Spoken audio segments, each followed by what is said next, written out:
Are you ready to create a great business as part of a great life? Welcome to Avant-Garde Radio with your host, Anna Rosenberg, featuring world top minds, authors and industry trendsetters, sharing their best ahas, secrets and strategies.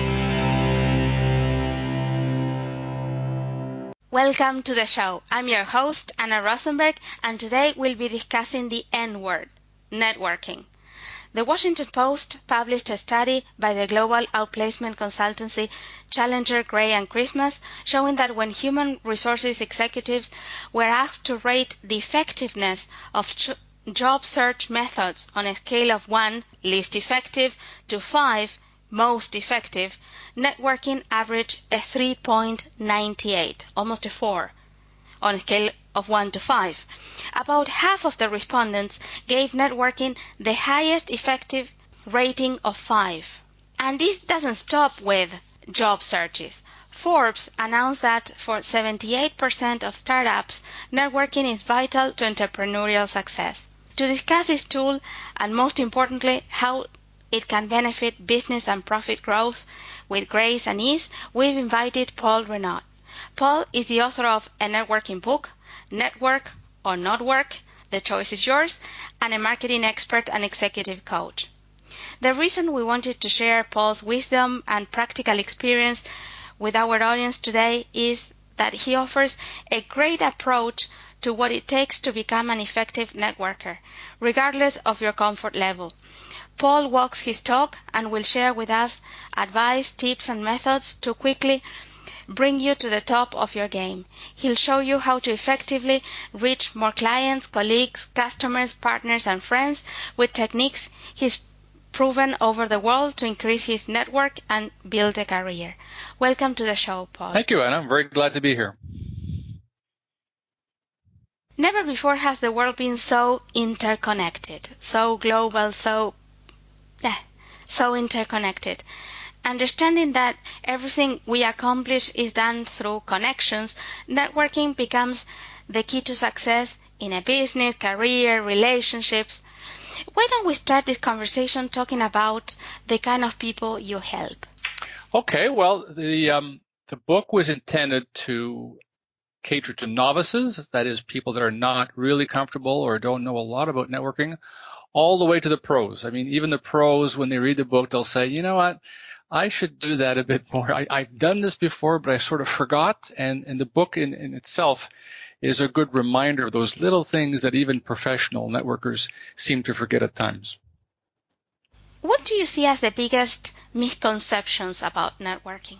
I get that question many times. The misconceptions can range from it's fake, you're manipulating people, it's not genuine, it's difficult, it's too time consuming. I don't see any benefits of it. So there's a lot, but I mean, once people start practicing and get a higher awareness of what it can lead to, those misconceptions really go fast. I mean, we can knock them off real fast because when people start practicing, they see the benefits. Well, this question is tied to that one. You know, some people believe that networking is, yes, a great idea, but, not for them. Can you speak to that? Yeah, that's another good one. I get that one quite often. So in addition to the misconceptions or the pitfalls or the challenges, some people say, well, I'm not comfortable doing this. I don't see the need to doing this. And that kind of stuff is for salespeople. I mean, I don't really need to do this. And I guess to follow up on the earlier question about misconceptions or the challenges, networking is not only for salespeople. Networking, many times when I speak to my clients, we're trying to network internally. So even within an organization, an office, a state department or governmental office or even an NGO, you need to really reach out and get to know your peers a bit better, because the more you know about your peers, the better the collaboration can occur. Another thing is the fear. People say, I'm not quite comfortable because I'm not good at this. And if they're already preconceived or sort of limiting their beliefs in thinking that they can't do it, well, that's part of the problem, isn't it? I mean, anybody can do this. And part of what I've put into the book are these little tips to try and get you to not think about it too much. Because often if we're going to an event and we're going to meet someone, we freeze, we don't know what to ask. And I quite simply say, you know what, it's a lot easier just to take an interest in the person. So instead of thinking, what do I need to say about me? Turn that around by saying, you know, what can I learn from this person? And for example, they present you their business card and they say they're Brazilian. I say, my goodness, I haven't been to Brazil. Tell me about Brazil. I heard about the Olympics. So, and then they'll say, well, my family is from the northern part of Brazil. And then we talk about languages. So for that first 5 to 7 to 10 minutes, you didn't really have to speak about yourself. You just took an active interest in the person, that person's culture, that person's religion, or just something unique about their name or where they're from or where they've been or what country they've traveled to. So when people say it's not for me, it's because often they sort of set limits on how they can network and how they can reach out to people. And really, it doesn't have to be that way. Yeah, I can see how they would take themselves out of the game, particularly if what their thoughts are like, let's see how I can get something out of a person in my favor by manipulating them. Well, I don't think anybody wakes up in the morning thinking, oh, that's what I'm going to do today.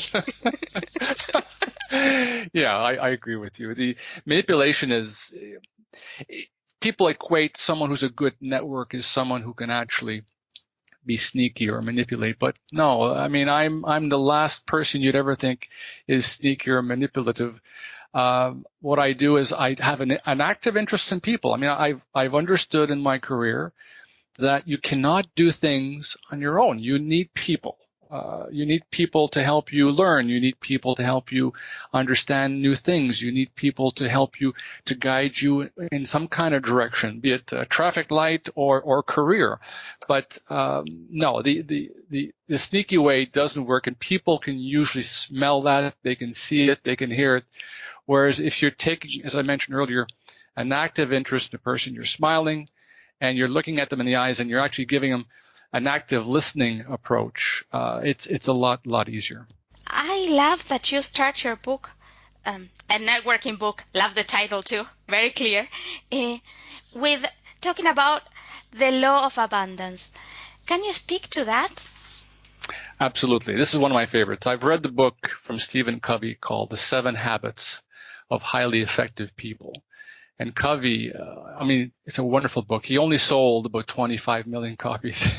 So it's a great book. And you know what I've discovered in my world travel is that the book can be used in many cultures. I'm Canadian, and I thought it would be only used in the North American context. But when I worked in Eastern Europe, the book was very much well embraced. The abundance mindset, as per Covey, talks about the abundance of everything, meaning there's enough business, there's enough opportunity, there's enough luck, there's enough love, there's enough chances, there's enough contacts for everybody. And if it's one of my most fundamental rules is that when you're meeting someone, you want to give yourself, you really want to give an active interest in the person, but you want to give something of you first. So when you're meeting someone, you're not thinking, what am I going to get from this person? And that's why people get into trouble. I'm saying change that mindset. Give them an abundance mindset. Use an abundance mindset. Start giving something of yourself first, your contact, your time, your consideration, and expect nothing in return. And that way, when people see that you're actually generous with your time or advice, then that breaks the ice. You create rapport with this person, and you've got a higher chance of developing a relationship with this person. I'll give you an example. I was talking to this one lawyer. He says, you know what, I'm having difficulty reaching out to people. I said, yes, because you're a lawyer. And I have many clients that are lawyers. I said, you intimidate me. He says, really? I said, well, you know this as much as I do. You're smart. You're a good talker in court. So I'm not a lawyer, and I'm a bit intimidated just by meeting you, and you're telling me a lawyer. So I say, don't be that way. Open up and be generous. So if I'm asking you a question, as a lawyer, and I say, what about this new law that came out? Well, don't say, well, we should meet in my office. No, give me a 10 to 15-minute introduction as to the repercussions of the law. And as this lawyer is speaking, I'm thinking, my God, he's giving me a lot of advice. And this is good. So I may not have a problem after all, or I may have to do something about this. But I told him, I said, the more you share your expertise, because we're all experts at something. A lawyer is an expert at the law. A coach is an expert in helping people. A nurse is an expert in terms of helping people with health issues. The more you give time and an explanation, and in this case, some cases, contacts. He says, if you're talking to someone and you need some help, you say, well, listen, why don't you reach my friend John over here? I'll make a connection for you, and he can help you. So the law of abundance is essentially giving something of you first. Your time, your consideration, your attention, your contacts, your expertise. And when you do that first, the law pays itself. It's good karma. And the more you give, the more you get. But if people take a scarcity mindset, which is the opposite, they're thinking, I win, you lose. And that doesn't work. So a scarcity mindset does not work, whereas an abundance mindset implies that you're giving, expecting nothing in return. And over time, as I've seen, it comes back to you. Beautiful. You also speak in your book about the networking frame of mind. How would you define the ideal networking frame of mind, and why is it important? Okay, thanks for the question. Networking frame of mind is quite simply accepting that at one point you need people to help you. So you do need to reach out to people. So if I could take a tangible example, you were invited at an event, and most people saying, I want to go to the event, I want to listen to the speaker, but don't get in a network. I hate networking. So the right frame of mind is not to be in that mindset, rather. So if you're still terrified about going to an event or conference with a speaker and you don't want to network with the audience, I say to people, if you like the speaker, make a point of going to speak to the speaker at the end, which is a fundamental way of networking. The other way of getting the right mindset is just quite simply, if you're going to an event, just be zen. Just be zen. Don't think as if I got to meet 10 people, I got to meet 20 people. No. Let the law of abundance come to you. Let it come to you by itself. And at one point, you will meet someone. And when you do meet that someone, if you take an active interest in that person, it'll flow. So most people sometimes have a problem because they're thinking, I have to do something. I have to be networking. And I'm saying, no, I'm saying just let it flow. And then the networking frame of mind as well is once you've met people at an event, and this is where people also forget to do things, is to do a follow-up. I mean, every day when I meet people, the next day or the day after, I'll just send up a quick 3-line message. Dear Anna, nice meeting you at your show. This email will link us for the future. Best regards, Paul Renaud. And then I send that to you, and at least it keeps a connection open. Most people won't do that. They'll say, well, they'll either email me or I'll forget about them, or worse, I don't think Anna can help me. I met her, but I don't think I can help you. And that's where another thing is networking frame of mind is you just never know. I may call Anna in 10 years from now and say, Anna, remember that radio interview you did for me a while back? Well, I'm looking for some advice on this or for that. So the networking frame of mind is getting ready before, being zen during the process, and also doing something proactive at the end by maintaining that relationship with 1, 2, or 3 people you met at, say, an event. Beautiful. And I was listening to you and thinking that we are actually, as human beings, very well equipped to do this. Let's say we go to a party and not a networking event. Okay. We are actually very well equipped for that.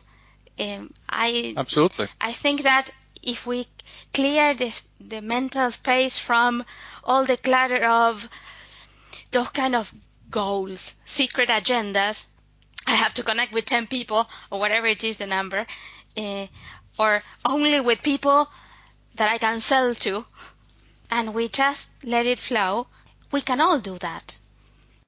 Absolutely. I like your choice of words, the word clutter. We clutter our minds with too many expectations when it comes to networking. And what we do find out, Anna, and I tell this to people all the time, I don't care who you meet, you will learn something. You will learn something about something you didn't even know. So in itself, of just meeting person for 2, 3, 5 minutes, if you're thirsty for knowledge or thirsty for understanding new things, you will ultimately learn with everybody you meet. You'll learn anything. Here's my own personal question. Do you think that networking can even be fun? I like this question. I'll give you a good example. And the answer is yes. And in the book, we talk about 3 kinds of networks, and I call one the fun networks. The fun networks are the places you want to be with, for example, with friends. I was part of one chamber of commerce. I live in Eastern Europe right now, and I was part of a chamber of commerce. And I wasn't having fun. I thought the people were not very friendly, or at least we were speaking the same language, and I was dreading to go, and yet I'm a big fan of networking. So I said, there's something wrong here, either me or the environment, or it just didn't connect. Yet on another occasion, I was introduced to a different chamber of commerce, the Dutch Chamber of Commerce, because I teach at a Dutch school. I said, well, this will be fun. We ended up being in a smaller room, smaller audience, and the Dutch seemed to be a lot more friendlier than the last culture I was involved in. And I was having fun. I went once. I said, that was fun. I went back a second time. It's been a lot of fun. So what has happened is I've become a member. And now every time an event comes once a month, I actually look forward to it. So sometimes you'll be going at events that you don't like. You know what? Don't force it. If it doesn't feel good, you don't feel comfortable with that crowd, then there's no point in pushing it after you've given it at least once or twice. But you will find some areas or chambers of commerce or groups of people that really resonate with you. It's fun, it's light, and it just works. So I do believe it can be fun, but it implies a bit of homework too. So you need to test a few things, you need to try a few things, but networking can in fact be fun, and the proof is there. I mean, from a business point of view, they've asked me to speak on a few occasions, and I've also made some business from that Chamber of Commerce. You're an executive coach. What inspired you to write a book about networking? It's a funny story. I guess I was trying to see if I could become a good writer. I was always a commercial fellow. I was a sales and marketing guy in my career.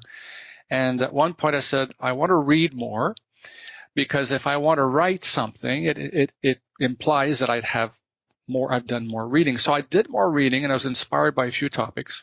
So I wrote down a few topics I thought I could write.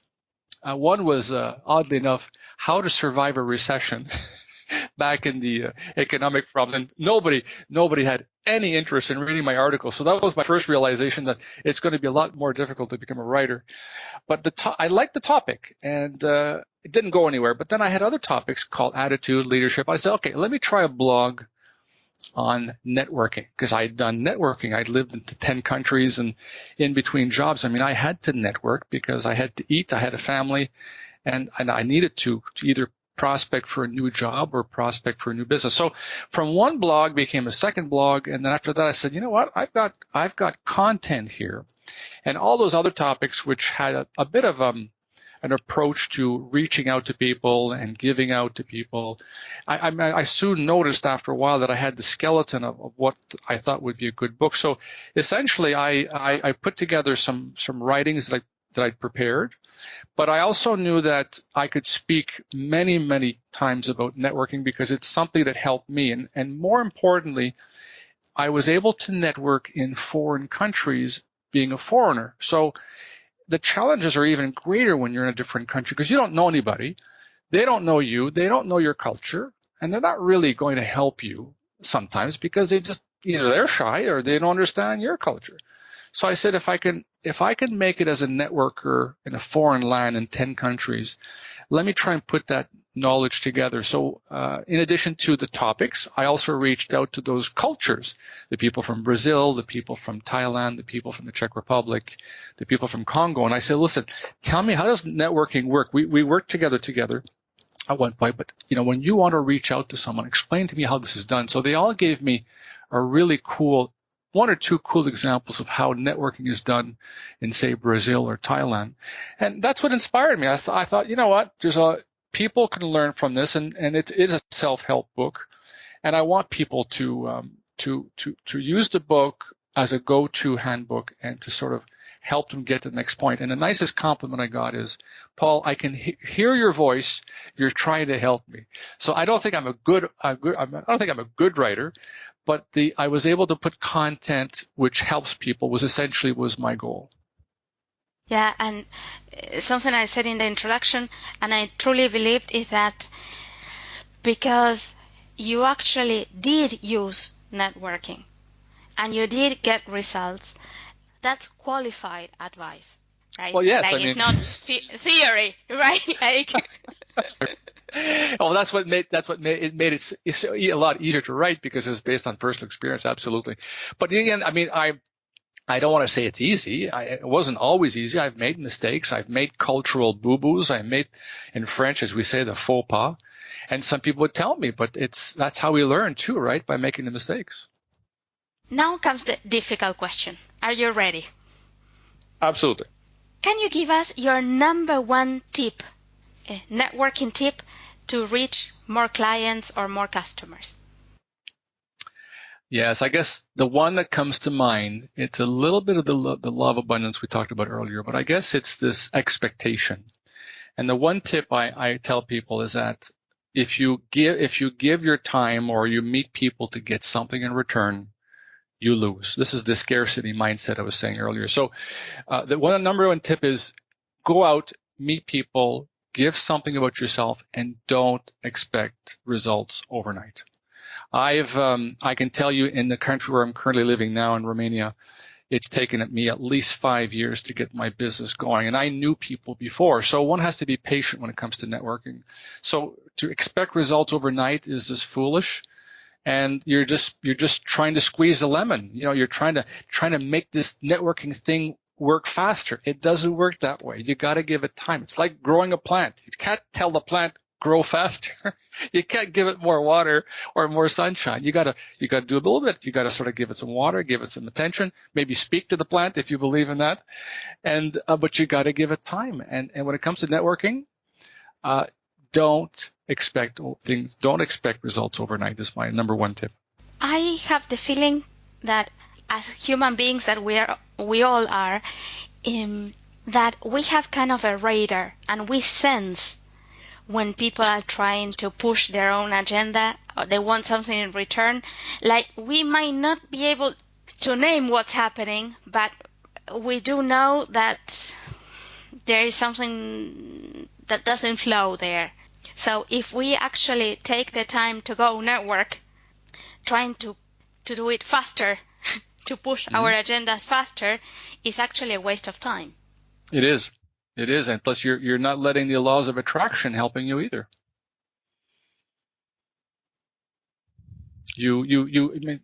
I couldn't agree more. It's like anything else, really. When you want something so bad, you push and push and push and push, and then people saying, "Oh, how come I didn't get it?"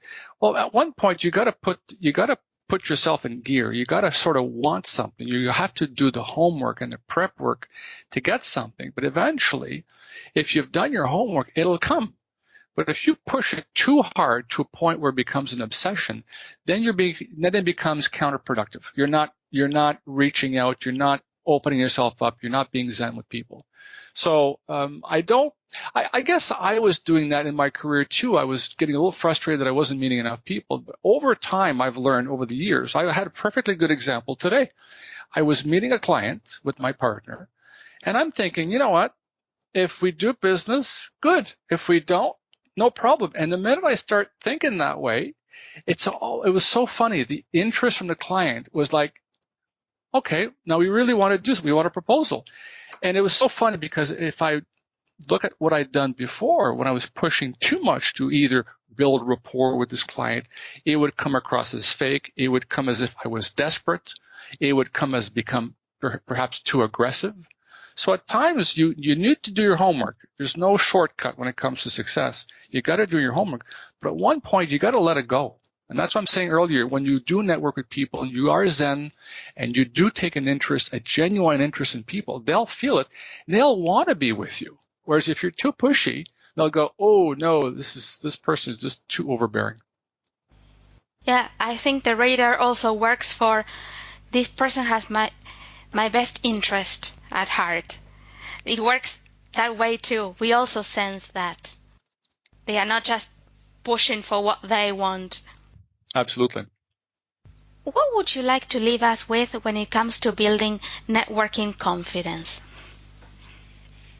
Okay, that's a good question. Thank you for that. You need to practice. First of all, we said earlier, the networking frame of mind. You need to, if it's like losing weight or going to the gym, like every New Year's resolution, we sort of forget about it, after January 5th. But if you're serious about doing something and reaching out to more people, you have to make that first decision. You need to say, I'm going to be getting into the networking frame of mind. I'm going to try and meet some new people, maybe meet one person a week, which would not be a very difficult challenge. You'd be surprised. Some people at work don't know their peers, and I asked this question on purpose. So if you met your peer that's like 5 meters away, they'll say, I haven't met him, but you're in the same department, you're on the same floor. Yeah, but why have you not met him? I don't know. I just wasn't introduced. So at one point, it implies action on your point. So in order to develop confidence, you need to make the first step forward. Once you do meet people and you do adopt a law of abundance where you're giving more of yourself, you're more Zen in terms of developing relationship, you do the follow-up, then what happens, what boosts your confidence is your network starts to grow. And now whenever you have a question or a problem or an issue, if you've collected the people like I'm suggesting to do so in the book, if you maintain that connection, you can go back to them in a month, 6 months, 12 months, even 2 years and say, remember when we met at that conference in Chicago? Yeah, well, it's good to hear from you. I remember you telling me that you had a specialist, a heart specialist. Who did you have in mind? It's amazing what can happen. So the confidence grows because you've taken the action, you've done the hard work, and the network grows. And you'll find that the more you network, it's like practicing. It's like riding a bicycle. It's like writing. It's like public speaking. The more you do it, the more you feel confident and the more you feel comfortable. And here's another example. I had one lawyer, client of mine, I was coaching. She was very good at networking. But because business was so good prior to the recession, she didn't have to get new clients. But after the recession, the law firm did okay. But at one point, she says, Paul, I need you to help me do some networking. And I told her, well, but you did do networking before. She says, yes, but I sort of lost the edge a little bit. Well, after 2 sessions of just going over the book and talking about a few things, I saw her in action at an event. She was like a fish in water. So what happened is that she just got a little rusty. And so I was able to renew that level of confidence just because she had lost a bit of confidence. So it's normal for us to have that loss of confidence or to not feel confident. But the best way to build a confidence is to take that first step, make that mistake, fall flat on your face if you have to with making networking mistakes. But you'll see that the more you try and the more you attempt to get better at this, your confidence grows. When you say networking mistakes, like, I understand what you mean, but at the same time, it's not mistakes that cannot be corrected almost immediately. Because let's say that we're having this conversation right now, right? And I make a mistake, and for example, which I probably did, I mispronounce your name. Well, I can correct it. It's not that even if I say something super inappropriate, let's say that's what the mistake I made, right? Well, we can laugh about that. Yes, indeed. And maybe get over it. I think in our heads, mistakes look much bigger. That we are going to go there and embarrass ourselves horribly. I agree. And sometimes just by misspelling the name, if someone presents you their business card, as a habit, I'll say Rosenberg. You'll say, yes, Rosenberg.